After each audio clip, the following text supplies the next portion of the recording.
पर सरोज शांत रह जाती है। बेटों की मौत उसको गहरे शोक में डाल देती है। ऐसे ही समय बीतता गया।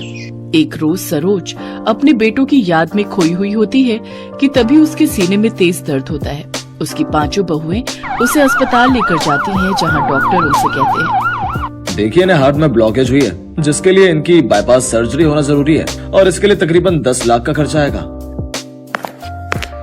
हमें कुछ भी करके माँ जी को बचाना होगा, लेकिन हमारे पास इतने पैसे तो नहीं है। अपने पतियों के बाद हम अपनी सासू माँ को नहीं खो सकती। हमारे तो मायके वाले भी गरीब हैं, हम उनसे भी कुछ मदद नहीं मांग सकते।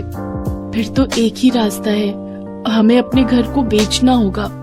वो पांचों अपने घर को बेच देती हैं और सरोज का इलाज करवाती हैं। थोड़े से बचे हुए पैसों से वो किराए पर एक कमरा लेती हैं और पांचों बहुएं अपनी सास के साथ उस किराए के एक कमरे में रहने लगती है।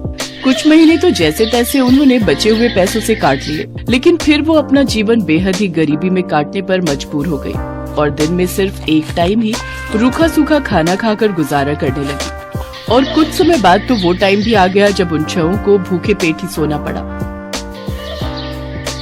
दीदी अब तो भूख के मारे जान जा रही है। सही कहा तुमने, अगर हमने पहले कुछ बचत की होती तो आज हमें ये दिन नहीं देखना पड़ता। अपनी बहुओं को भूख से तड़पता देख सरोज लाला के पास जाती है और कहती है, लाला मुझे थोड़ा राशन उधार दे दो, हमने 3 दिन से कुछ भी नहीं खाया है। माफ करना सरोज बहन, लेकिन अब मैंने उधार देना बंद कर दिया है।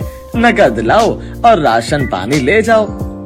गांव के मंदिर के बाहर बैठकर सरोज भीख मांगने लगती है, लेकिन उस दिन 10 रुपए से ज्यादा उसे 1 पैसा भी नहीं मिलता। उन 10 रुपयों से सरोज आटा खरीद कर ले जाती है, जिससे उसकी बहुएं 6 रोटी बनाती है और सभी एक एक रोटी नमक के साथ खाकर आधा पेट ही सो जाती हैं। ऐसे ही समय बीतता है। पांचों बहुएं सुबह से शाम तक काम की तलाश में निकलती हैं, लेकिन उन्हें